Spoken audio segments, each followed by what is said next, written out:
Baik Bapak Ibu, Assalamualaikum warahmatullahi wabarakatuh. Baik, pada kesempatan kali ini saya akan melakukan aktivitas observasi terhadap rekan sejawat, di mana pada aktivitas ini ada 3 kegiatan yang akan kami lakukan. Yang pertama adalah praobservasi, lalu nanti akan dilanjutkan dengan observasi pembelajaran di kelas, dan yang terakhir nanti kami akan melaksanakan pasca observasi.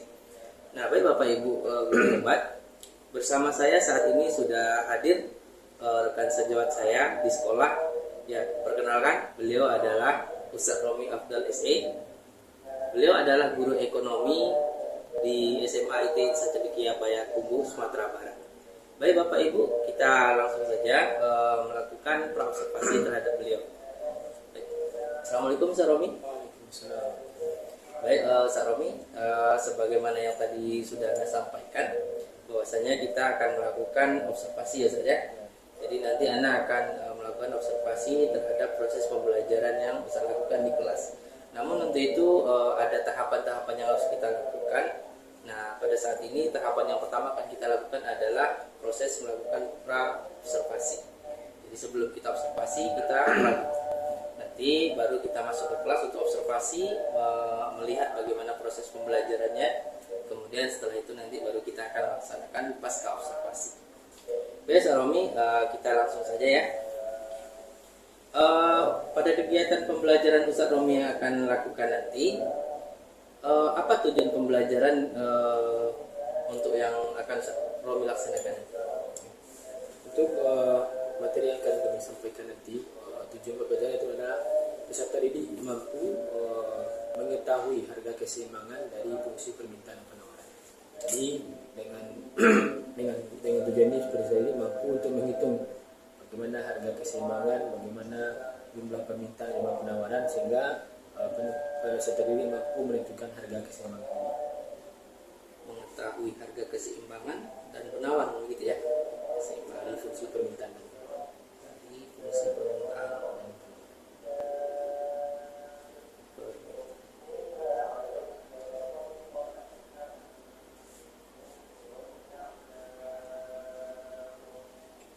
Kalau dalam pelajaran Ustadz Romi sendiri, materi keseimbangan ini masuk bab berapa nih?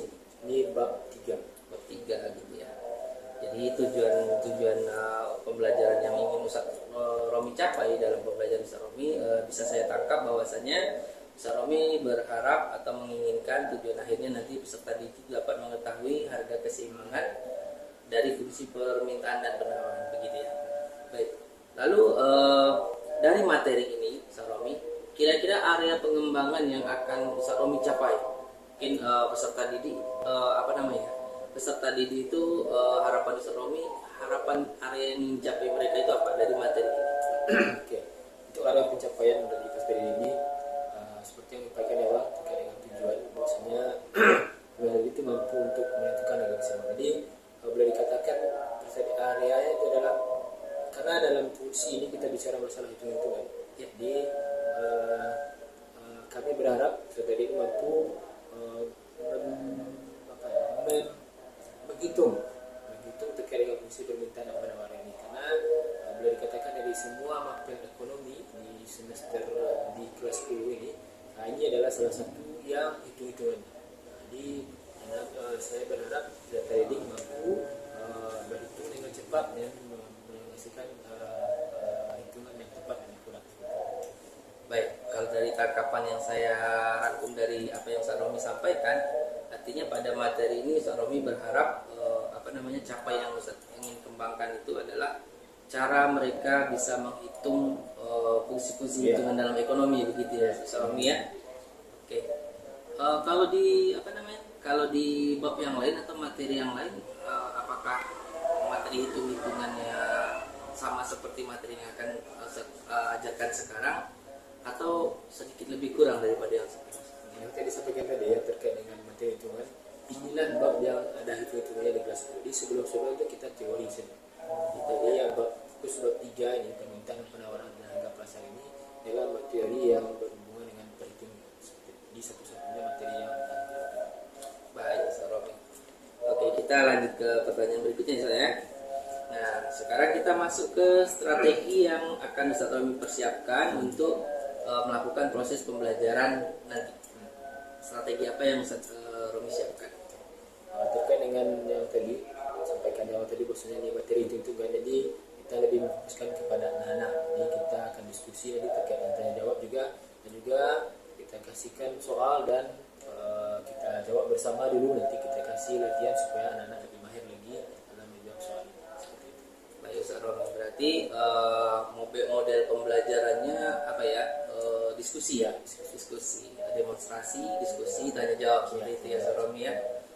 Kira-kira apakah nanti ada kendala yang Ustaz Romi persiapkan? Kalau ada kendala, kira-kira apa yang akan Ustaz Romi lakukan nanti di dalam kelas? Kendalanya mungkin ini ya, yang namanya murid tentu berbeda tingkat kepintarannya. Ada yang mungkin anak yang cepat sekali, ada mungkin anak yang lambat sekali. Jadi untuk mengatasi anak yang boleh dikatakan agak lambat hitung-hitungan ini, kita memakai metode teman sejawat juga. Sejawat ini nanti ketika yang agak lambat hitungannya, kita suruh teman yang cepatnya untuk mengajari teman yang agak lambat. Mungkin kendala yang mungkin lebih kepada hitung-hitungannya, karena mayoritas anak-anak ini terkait kalau masalah angka agak sudah mulai pesimis.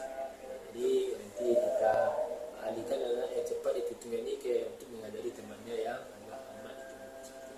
Rata-rata ya Ustaz Romi ya, anak-anak kita itu kalau sudah berhubungan dengan angka gak menghindar ya. Kecuali sebagian kecil yang mereka paham, semangat gitu ya. Berarti Ustaz Romi sudah mempersiapkan strategi apa yang akan dilakukan ketika nanti terjadi kendala di dalam kelas. Baik Ustaz Romi, nanti kita akan lihat bagaimana proses pembelajarannya di kelas ya, begitu ya. Nah, untuk praobservasi kita cukup saja dulu sampai di sini. Nanti kita akan masuk kelas, kemudian lihat bagaimana proses pembelajarannya. Nah, kemudian area mana yang akan kita lihat sebagai pengembangan di sana. Begitu ya Ustaz Romi ya. Baik Bapak Ibu guru hebat, demikianlah kegiatan pra-observasi kami. Nanti setelah ini kami akan masuk ke dalam kelas untuk melihat bagaimana proses pembelajaran yang akan dilaksanakan oleh Ustaz Romi. Nah, demikian Bapak Ibu, terima kasih Ustaz Romi. Assalamualaikum warahmatullahi wabarakatuh. Waalaikumsalam.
Penawaran dia berbanding lurus dengan harga. Ketika harga naik, maka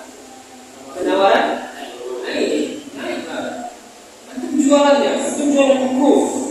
Awalnya harganya mungkin 10 ribuan, mungkin setelahnya mungkin cuma 3 hari.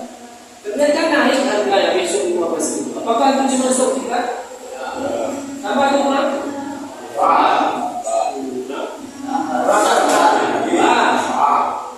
Karena dengan betapanya stoknya betapa juga keuntungan. Ya, seperti itu ya. Ini terkait dengan konsep permintaan dan penawaran. Kemarin kita juga sudah membahas tentang fungsi permintaan. Sudah fungsi penawaran belum? Ya, itu itu. Sudah sampai penawaran. Nah, sudah paham? Nah, oke. Sekarang kita masuk ke harga keseimbangannya.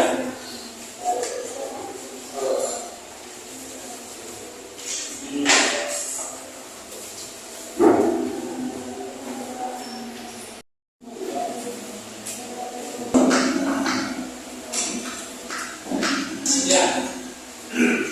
Apa di pasar di barang itu harus sesuai ya dalam harga dengan yang kita. Makanya kalau dalam jual itu ada namanya jual itu Pak.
Bismillahirrahmanirrahim. Assalamualaikum warahmatullahi wabarakatuh. Selamat siang, Saromi. Gimana kabar siang hari ini? Ya, baik Saromi. Kita sebelumnya sudah melewati beberapa fase ya, setiap kita sudah melaksanakan observasi. Kemudian juga kita sudah masuk ke dalam kelas. Melihat pelaksanaan proses pembelajaran yang sudah dilakukan di kelas ya, di observasi. Nah sekarang kita tiba pada pasca observasi dari Saromi ya. Jadi mohon izin ya, nanti minta bantuan Saromi untuk memberikan beberapa penjelasan dari beberapa pertanyaan yang akan Anda ajukan.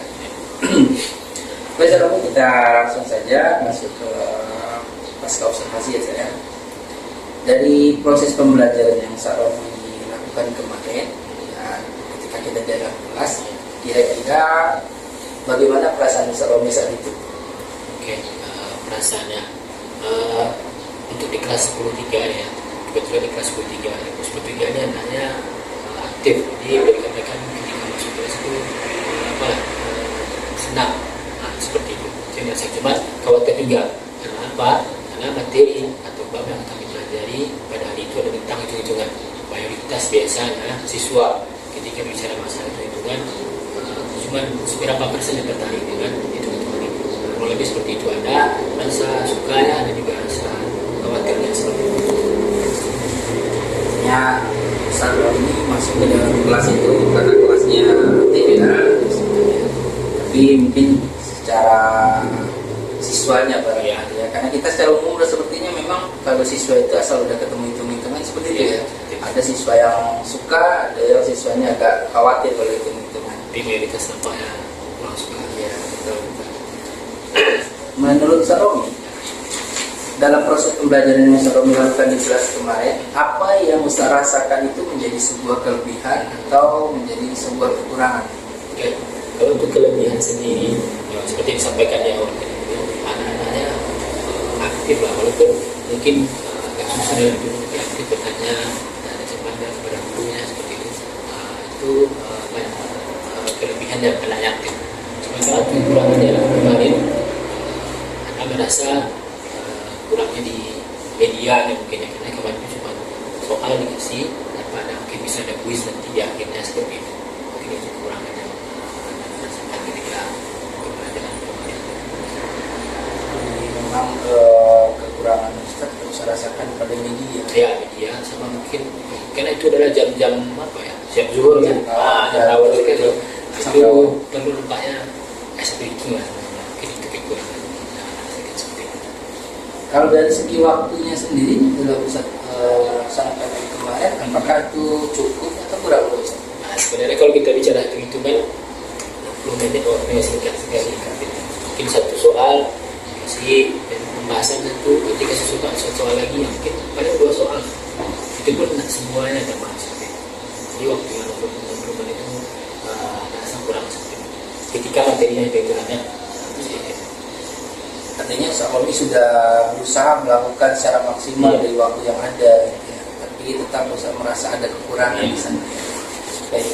Dari hal ini Pak, apa hal yang baik dan juga Saromi perlu ditingkatkan lagi? Ketika kalian masalah yang dari tipenya kan itu karena orientasi kelas 10 itu yang paling aktif, itu yang perlu ditingkatkan lagi seperti itu. Berarti saya ingin saya ingin semua siswa yang ada di kelas itu merata aktif. Iya, aktifnya. Walaupun secara tidak langsung kita mengetahui bahwasanya setiap kemampuan siswa itu berbeda. Ada yang memang suka dengan hitungannya cepat angkanya, ada yang mungkin yang agak lama agak. Itu yang menjadi kendala di banting. Apakah dari proses pembelajaran yang saya lakukan kemarin, kan memang kita udah bahas ya, saya punya tujuan pembelajaran, ya, saya punya tujuan pembelajaran. Apakah dari tujuan pembelajaran yang saya harapkan, kemudian dari strategi yang saya terapkan di rencana Ustaz sebelumnya, apakah ketika pembelajaran kemarin rasanya sudah terterapkan semua atau ada yang kurang? Oke, seperti yang disampaikan yang waktu itu kurang. Nah, karena kendala waktu itu juga tetap yang kurang sehingga tidak boleh katakan anak-anak ini kalau kita ini kalau tidak dilatih nanti terus maka cepat lupa ya seperti itu. Maka mungkin pengalaman juga ya itu kan video beberapa yang sebelumnya ditanya lagi soal itu anak-anak tuh tidak lupa gimana cara ya seperti itu. Oke. Anda menangkap bahwasanya memang di sini kata kuncinya adalah waktu. Ya. Ustaz memang mungkin sedikit lebih dilebihkan waktunya, sehingga kita bisa improve barangkali. Ya. Baik. Dari kendala ini, apa tindak lanjut yang akan Ustaz Romi lakukan ke depan? Ya, kendala yang seperti yang bilang tadi itu kekurangan kita kan di media, Ya. media sama mungkin seperti yang bilang tadi kita di siang hari maka perlu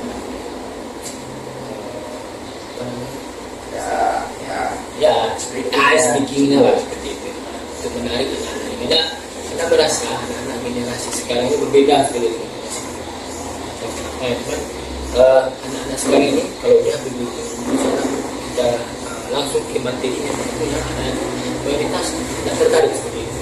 Ketika kita berikan sentuhan di awal mungkin kita anak itu tertarik seperti itu.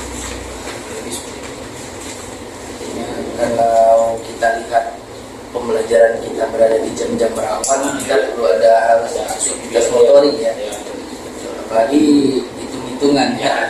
Iya betul.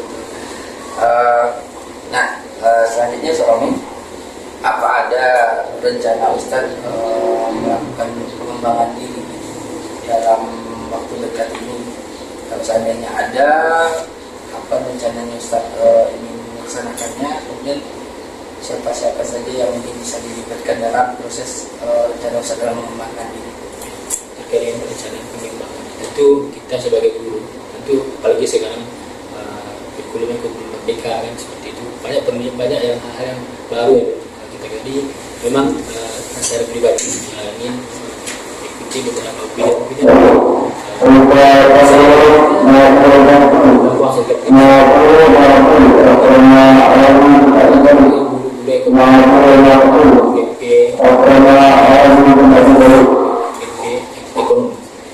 melibatkan komunitas ya. Komunitas artinya dalam waktu dekat ya. Apa yang akan jadi topik utama pembahasan dalam rencana Saromi itu dengan komunitas terkait pengembangan? Ya, seperti yang tadi kendala ada kan di media itu kembali lagi seperti itu karena saya merasakan sekali anak yang generasi Z ini generasi Z itu memang berbeda pula apa dia nak mau dia kakunya nak mau pasti inginnya ada sesuatu yang berbeda seperti itu. Jadi mungkin yang perlu dikali nyatu media tadi itu seperti itu bagaimana cara itu kalau kita ngelihat seperti maaf ya seperti yang dulu anak rasa mungkin beberapa anak mungkin sudah seperti itu ya. Iya.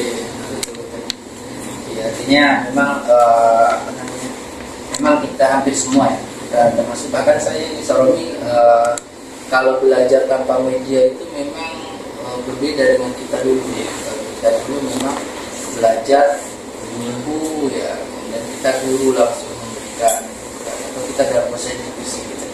Kalau sekarang memang pembelajaran itu apalagi dengan adanya kurikulum merdeka ya, itu memang media itu sangat dibutuhkan. Jadi Romi, jadi saya bisa menunjukkan sebenarnya ini memang menjadi catatan khusus bagi saya waktu Romi kemarin dalam proses pembelajaran, tapi ya Romi sudah merangkumnya sendiri gitu ya. Romi sudah menjelaskan sendiri di dalam kelebihan dan kekurangannya. Di sini ada 2 catatan khusus. Pertama tadi tentang metode pembelajaran itu alangkah baiknya kalau kita menggunakan feedback ya. Tapi ternyata Romi sudah menyadari itu ya. Terasa. Artinya memang feedback itu sangat diperlukan sesuai dengan perkembangan zaman. Kemudian ice breaking tadi ya, Bagus sekali itu. ya kemarin waktu dalam proses pembelajaran ya, karena memang di waktu-waktu yang rawan itu anak-anak sudah aktif, betul, ada yang aktif, ada yang pedut ya. Mungkin memang jadi dan Romi sudah menjelaskan tadi bahwasanya terkendala waktu pertama, kemudian terkendala dengan media, rasanya sudah terjawab lah apa yang menjadi kendala Romi dalam proses pembelajaran. Jadi yang menjadi catatan khusus selama observasi seperti sudah terjawab sendiri oleh Romi ya, Media sama media dan sedikit tadi. Artinya ini sudah akan menjadi evaluasi kita atau refleksi kita nanti ke depannya Romi ya. Baik Romi, apakah kira-kira ada kendala lain yang mungkin ingin Romi sampaikan? Sejauh ini anak saya itu kendala yang paling pokok sekali yang Baik, mudah-mudahan itu bisa jadi evaluasi kita nanti ke depannya. Jadi yang perlu kita sama-sama tahu Romi bahwasanya observasi itu bukan untuk nakuti guru ya. Jadi sebenarnya observasi itu kita lakukan sebagai saya supervisor itu saya mengobservasi bukan mengajar Ustaz atau mengawasi Ustaz, tapi juga sebenarnya menilai diri sendiri juga. Karena belum tentu ya observer itu lebih baik daripada yang diobservasi. Kita sama-sama belajar Ustaz, jadi jangan merasa canggung, jangan merasa ragu. Kalau ada kendala nanti kita bisa ngobrol lagi. Bukan sebagai supervisor atau orang yang supervisi, tapi kita sebagai rekan sejawat yang sama-sama saling mengingatkan kekurangan dan kelebihan masing-masing untuk kebaikan bersama. Juga tentunya tujuan kita agar kita bisa lebih menerapkan pembelajaran yang kita dapat. Jadi Romi ya. Baik Romi, terima kasih banyak atas waktu Romi selama proses ini observasi menjadi kemudian kita udah observasi sampai sekarang kita udah pas observasi, sudah ngobrol-ngobrol kita, mudah-mudahan itu jadi pengalaman dan pelajaran bagi kita bersama. Terima kasih Romi. Ya, assalamualaikum warahmatullahi wabarakatuh. Waalaikumsalam.